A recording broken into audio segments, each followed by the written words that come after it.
इस वीडियो को देखने के बाद आप जानेंगे कि आलस्य क्या है, यह क्यों पैदा होता है, इसे कैसे खत्म किया जा सकता है। तो आइए इसे समझते हैं एक कहानी के माध्यम से। एक बार की बात है, एक आलसी व्यक्ति एक बौद्ध भिक्षु से कहता है, मुनिवर, मेरे पास बहुत आलसपन है, जिसकी वजह से मैं अपने जीवन में जो करना चाहता हूँ वह कर नहीं पाता हूँ। मुझे कुछ रास्ता दिखाएं। तो बौद्ध भिक्षु उस आदमी से पूछते हैं, क्या तुम्हें पक्का विश्वास है कि तुम्हें आलसपन है? वह व्यक्ति कहता है, जी मुनिवर, केवल मैं ही नहीं, मेरे पूरे गांव के लोग कहते हैं कि मैं आलसी हूँ। वे बौद्ध भिक्षु उस व्यक्ति से कहते हैं, परंतु क्या तुम्हारे पास इस बात का कोई प्रमाण है कि तुम वाकई आलसी हो? वह व्यक्ति कहता है, जी मुनिवर। तो बौद्ध भिक्षु कहते हैं, क्या प्रमाण है? मुनिवर, मैं जानता तो हूँ कि व्यायाम करना मेरे स्वास्थ्य के लिए अच्छा तो है, लेकिन मैं चाह कर भी नहीं कर पाता हूँ, क्योंकि मेरा आलस मुझे सुबह जल्दी उठने ही नहीं देता। वे बौद्ध भिक्षु कहते हैं, अच्छा तुम ऐसी आलस से परेशान हो? व्यक्ति कहता है, जी मुनिवर। बौद्ध भिक्षु कहते हैं, परंतु क्या तुम जानते हो कि आलस होता क्या है? वह व्यक्ति कहता है, मैं ये तो नहीं जानता कि आलस का अर्थ क्या है, परंतु यह जो भी है बहुत बुरा है।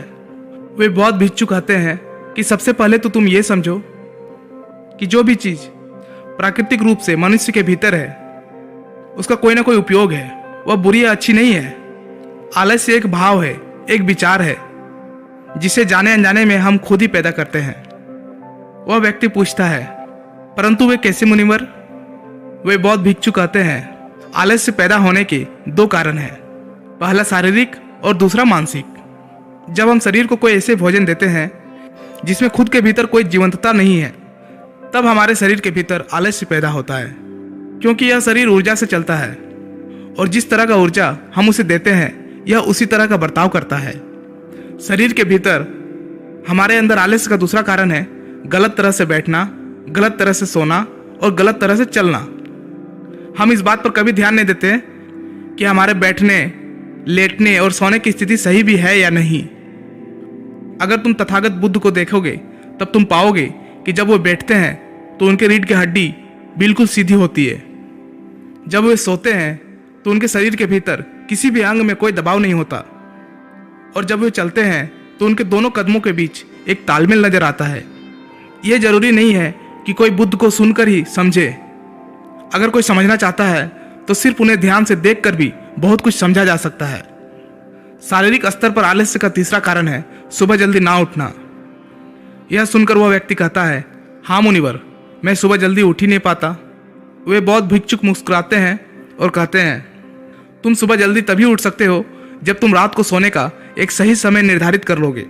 प्रत्येक बौद्ध भिक्षु को अनुशासन का पालन करना होता है, क्योंकि अनुशासन हमारे जीवन में संतुलन लाता है।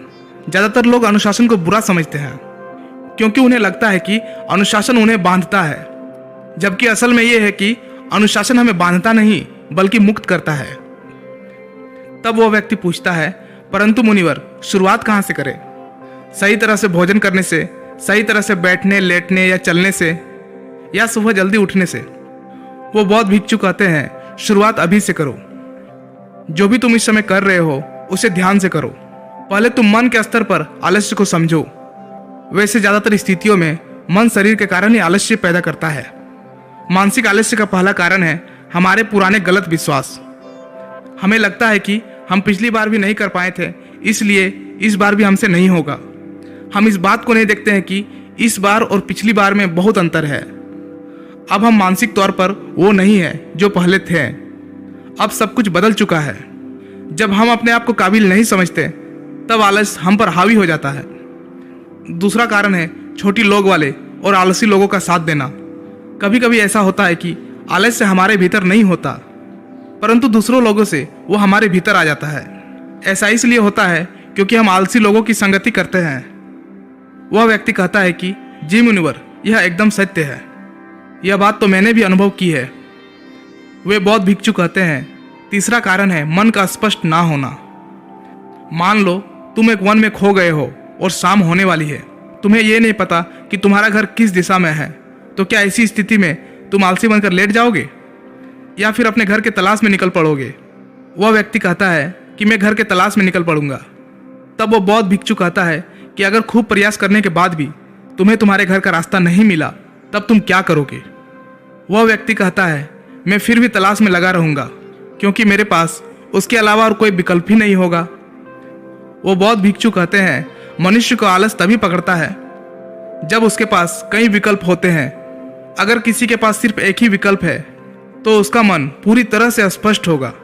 अगर तुम अभी व्यायाम नहीं कर पा रहे हो तो उसका कारण तुम्हारे नज़र का स्पष्ट नहीं होना है। तुम अभी भविष्य में होने वाले रोगों को नहीं देख पा रहे हो। तुम अभी उन रोगों से होने वाली पीड़ा को महसूस नहीं कर पा रहे हो। वो बौद्ध भिक्षु आगे कहते हैं कि आलस्य का चौथा मानसिक कारण है किसी काम को करने की कोई वजह ना होना। मान लो तुम एक रास्ते से कहीं जा रहे हो और बहुत देर तक चलते चलते तुम कहीं थक जाते हो। अब तुम्हारा और चलने का मन नहीं कर रहा है, तुम्हें आलस्य आ रहा है। तभी तुम वहां देखते हो कि एक शेर तुम्हारे पीछे चला आ रहा है। तो क्या ऐसी परिस्थिति में भी तुम अपने आलस्य को लेकर वहां रुके रहोगे? नहीं ना। तो इस बात को समझो, आलस्य तुम्हें उसी काम को करने से रोकता है जिसे करने की कोई बड़ी वजह ना हो। वह व्यक्ति कहता है, धन्यवाद मुनिवर, अब मुझे आलस्य का सारा खेल समझ में आ गया।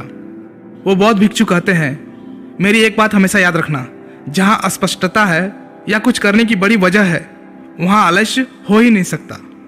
दोस्तों, अगर इस वीडियो से आपको कुछ सीखने को मिला तो इसी तरह मोटिवेशनल वीडियोस पाने के लिए चैनल को जरूर से जरूर सब्सक्राइब कीजिएगा। फिर मिलता हूं कोई नेक्स्ट वीडियो में, तब तक के लिए धन्यवाद।